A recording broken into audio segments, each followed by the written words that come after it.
বাংলাদেশের national security threat কারা কারা? শুধু কি ভারত? বাংলাদেশের সবচেয়ে বড় ন্যাশনাল সিকিউরিটি থ্রেট হচ্ছে আওয়ামী লীগ হিস্টোরিক্যালি, এবং এই ন্যাশনাল সিকিউরিটি থ্রেটের সেকেন্ডারি এলিমেন্ট আকারে দেখবেন যে জাতীয় পার্টি আছে, 14 দলীয় যে মাফিয়া লেসপেন্সাররা আছে, এমন কোনো সংগঠনকে ব্যান করা ছাড়া ওই রাষ্ট্র স্বাধীন থাকতে পারে কিনা সেই আলোচনা আপনাদেরকে তুলতে হবে। আমার কাছে মনে হয়েছে যে আমাদের বিদেশ অথবা প্রতিরক্ষা নীতির সংকটের বড় জায়গা হচ্ছে ডিসকোর্স। আসলে আমার রাষ্ট্রের একটা পলিটিক্যাল ডিসকোর্স নাই যেটার সাথে আমরা সবাই একমত। এই রাষ্ট্রের একটা বড় সংকট দেখবেন যে কোনো বিষয় নাই যে রাষ্ট্রে আমরা সিঙ্গেল পয়েন্টে সবাই একমত, এমন কোনো ইস্যু নাই। একটা ইস্যু বের করতে পারবেন না যে একটা ইস্যুতে আমরা সবাই একমত। তো এই রকম একটা রাষ্ট্র আসলে স্বাধীন থাকার কথা না। এইটা একটা আয়রনি এবং ট্র্যাজেডি ইন প্যারাডক্স বলতে পারবেন আর কি, যে এই রাষ্ট্রটা এখনও স্বাধীন টেকনিক্যালি রয়ে গেছে, কারণ তার কোনো ডিসকোর্স নাই। তা আমরা যখনই প্রতিরক্ষা নীতিমালার কথা বলছি, আসলে আমার একটা পলিটিক্যাল ডিসকোর্স দরকার। এখন প্রশ্ন হচ্ছে তাহলে পলিটিক্যাল ডিসকোর্সটা তৈরি করবে কে? পলিটিক্যাল ডিসকোর্স ইউজুয়ালি তৈরি করে ফাউন্ডিং ফাদার্সরা, যারা রাষ্ট্র বানায়। কিন্তু আমাদের ফাউন্ডিং ফাদার্সদের অবস্থা এত খারাপ ছিল মেধায়, মননে, মগজে, চরিত্রে, খাইসলতে, এরা আসলে কেউ রাষ্ট্র বানানো, ডিসকোর্স বানানোর মতো ছিলেন না।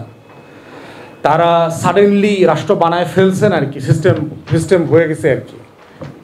তো সেই জায়গাতে আমার সেকেন্ড সংকট যেটা এখানে, আপনারা প্রতিরক্ষা নীতিমালা নিয়ে যখন কথা বলছেন, আমি আমার রাজনীতির জায়গা থেকে বলছি যে আমার জনগণ আবার আমার একটা পলিটি হয়ে ওঠে নাই এখনো। পলিটি বলতে কি বোঝাচ্ছি, যে মানে নাগরিক হয়ে ওঠার যে একটা পলিটিক্যাল কমিউনিটি যারা আসলে রাষ্ট্র বানায়, যে আমরা আসলে একটা ভূখণ্ড পেয়ে গেছি কিন্তু আমার কমিউনিটি এখনো পলিটিক্যাল না। আমি এটা প্রায় বলি যে আমরা আসলে এই দেশে বাস করি, বাসিন্দা, আমরা এই দেশের নাগরিক না।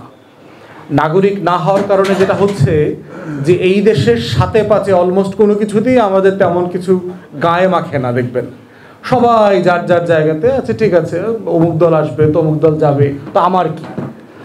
এসালম টাকা লুটপাট করে নিয়ে যাচ্ছে, আমি ব্যাংকের অ্যাকাউন্টে হিসাব করে দেখলাম যে আমার 3,10,013 টাকা ছিল, ওইটা এখনও আছে। তো এসালম টাকা লুট করলো কোথায়? সবাই যার যার ব্যাংক হিসাব চেক করে দেখে যে সবার যার যার টাকা ব্যাংকে আছে। তাহলে এসালম টাকাটা চুরিটা করলো কোত্থেকে? কোথাও তো আসলে টাকা চুরি হয় নাই। তো হয় নাই বলে হচ্ছে যে সবাই যার যার অ্যাকাউন্ট চেক করে যখন দেখে যে তার দেশের টাকা চুরি হয় নাই, তখন সেই ওই দেশে আসলে ওই সাইবেরিয়ার পাখির মতো করে থাকে, সুন্দরবনের হরিণের মতো করে থাকে।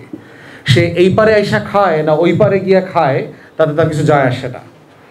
তো সেই আমার যে পলিটিক্যাল ন্যারেটিভ না থাকার সমস্যা, যেটা এই পলিটি না থাকা, আমার ডিসকোর্স না থাকা, এর প্রত্যেকটা আমার রাষ্ট্রকে গত 53 বছর রাষ্ট্র হইতে দেয় নাই। এবং এই জন্যই দেখবেন যে 24-ও একটা বড় ধরনের আবির্ভাব হয়েছে। কিন্তু দেখেন যে আমার পলিটিক্যাল কমিউনিটি না থাকার সমস্যা হচ্ছে যে 24কে কিন্তু আমরা এখন ডিফাইন করতে পারছি না। দেখেন জুলাই ডিক্লারেশন নিয়ে একটা কথা আছে, কেউ একমত হতে পারছে, কেউ একমত হতে পারছে না, কেউ এটা চায়, কেউ এটা চায় না। তো চাইলে কি লেখা থাকবে? তো এটা লেখা থাকতে হবে, তো ওইটা লেখা থাকতে হবে, আমার বাবারটা লেখা থাকতে হবে, আমার দাদারটা লেখা থাকতে হবে, আমার প্রাইভেট ইউনিভার্সিটিটা লেখা থাকতে হবে, পাবলিক ইউনিভার্সিটির লেখা থাকতে হবে। মানে এই যে ন্যারেটিভ বিল্ডিংয়ের যে ইউনিটি, তার কোনো কিছু আমরা আসলে প্রোভাইড করতে পারছি না। ফাইনালি যেটা বলছি সেটা হচ্ছে যে আপনারা নীতিমালার প্রশ্ন যেটা বলেছেন যে শত্রু মিত্র সাপেক্ষে তো নীতিমালা তৈরি করতে হবে। বাংলাদেশের ন্যাশনাল সিকিউরিটি থ্রেট কারা কারা? শুধু কি ভারত? বাংলাদেশের সবচেয়ে বড় ন্যাশনাল সিকিউরিটি থ্রেট হচ্ছে আওয়ামী লীগ হিস্টোরিক্যালি, এবং এই ন্যাশনাল সিকিউরিটি থ্রেটের সেকেন্ডারি এলিমেন্ট আকারে দেখবেন যে জাতীয় পার্টি আছে, 14 দলীয় যে মাফিয়া লেসপেন্সাররা আছে। তাহলে আমরা যখন বলছি যে আমাদের একটা প্রতিরক্ষা নীতিমালা দরকার, এই নীতিমালার হচ্ছে জাতীয় শত্রু সাপেক্ষিত করতে হবে। তো আমার শত্রু আইডেন্টিফাইড হয়েছে কিনা? বাংলাদেশের জাতীয় পত্রিকাগুলো এখনও জাতীয় পার্টির নেতাদের ইন্টারভিউ নেয়, বিভিন্ন পত্রিকায় দেখেছি, ওনাদের মন্তব্য নেয় যে এই বিষয়ে ওনারা কি ভাবছে। বাংলাদেশে বঙ্গভবনে, যমুনাতে, ফরেন সার্ভিস একাডেমিতে মাঝে মধ্যেই জাতীয় পার্টির নেতাদেরকে আমরা দেখি। বিদেশিদের সাথেও আমরা যখন বসি বিভিন্ন অ্যাম্বাসিতে ওনাদেরকে আমরা দেখি। তাহলে প্রশ্ন হচ্ছে যে এই যে মানে আওয়ামী লীগের রাজনীতি করা, আওয়ামী লীগের নির্বাচন করবার অধিকার আছে কি নাই সেই প্রশ্নটা রিজলভ করছে কিন্তু দেখবেন শুধুমাত্র গণতন্ত্র ভোটের প্যারামিটার দিয়ে।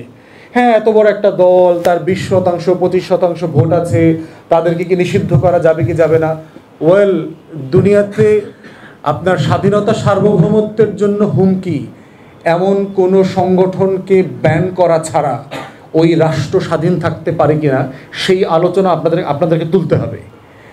তাহলে আওয়ামী লীগ শুধুমাত্র আমার গণতন্ত্রের শত্রু না, সে আমার ন্যাশনাল সিকিউরিটি থ্রেট। আমি পশ্চিমাদেরকে সবসময় বলি, just think about Russia Ukraine context, যে ইউক্রেনকে তোমরা নেটো ফোর্স হেল্প করতেছো, ইউক্রেনকে একটা প্রো রাশিয়ান পলিটিক্যাল পার্টিকে তার দেশে রাজনীতি করতে অ্যালাউ করবে? You just think of it. Britain অথবা আমেরিকা কি একটা প্রো রাশিয়ান পলিটিক্যাল প্ল্যাটফর্মে এসে তার দেশে রাজনীতি করতে অ্যালাউ করবে? আমরা ইংল্যান্ডে থাকা অবস্থায় দেখেছি ইরানের পিস টিভি বন্ধ করে দিয়েছে, রাশিয়ান স্পুটনিক বন্ধ করে দিয়েছে।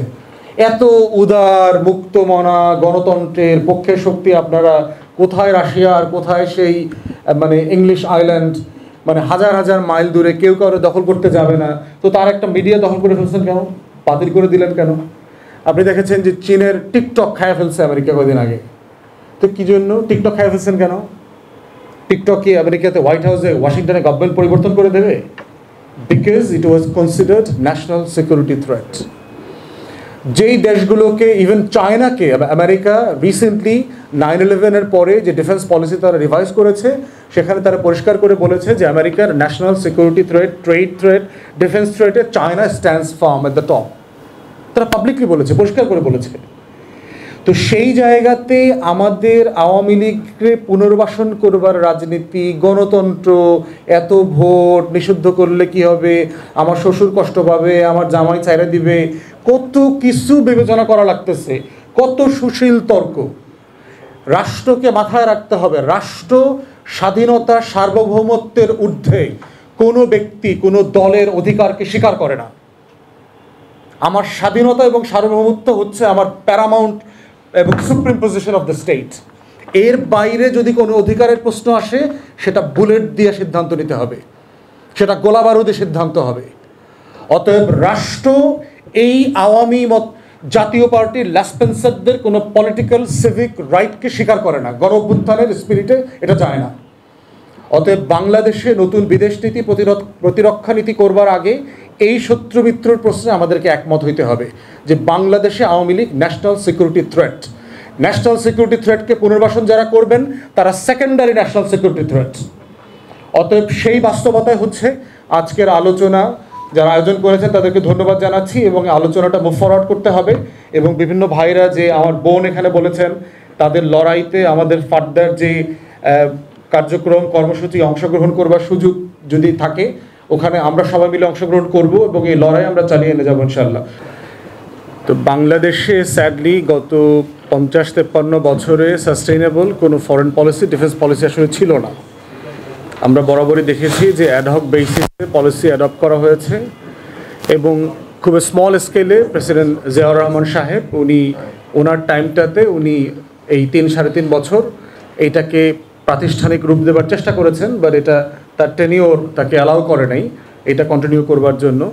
এবং স্যাডলি এইটা বাংলাদেশে এই পলিসিগুলো পরবর্তীতে আর কন্টিনিউ করা হয় নাই। তো একটা রাষ্ট্রের নীতিমালা প্রণয়নের জায়গাতে এটা রাষ্ট্র যে রাষ্ট্র হয়ে ওঠে নাই, এটার একটা বড় ব্যর্থতার জায়গা হচ্ছে যে একটা পিলার নাই। আমার একটা ফাসাদ আছে, আমার একটা ছাদ আছে, কিন্তু এই ছাদের নিচে আসলে আমার কোনো পিলার নাই, আমার কোনো তলাগুলো সব ঝুলে আছে। এই ঝুলে আছে বলেই আমার রাষ্ট্র মাঝে মধ্যেই আটকে যায়। সে 75-এ আটকে যায়, সে 81-তে আটকে যায়, 90-তে আটকে যায়, 1/11-এর সময় আটকে যায়, 24-এ আটকে যায়, কারণ ওই পিলারগুলো ফেটে যায়, ভূমিকম্প হলে ফেটে যায়, ধাক্কা লাগলে পড়ে যায়, এই সমস্যার কারণে। তো সেই জায়গাতে আমরা বোধ করছি যে লার্জলি আজকের পেপারে এবং আমাদের বিজ্ঞ মিলিটারি ব্যুরোক্র্যাট যারা আছেন তারা এবং সিভিল ব্যুরোক্র্যাট আছেন, সাকিব ভাই আছেন, ওনারা যারা বলেছেন, লার্জলি এগুলোর সাথে আমি একমত।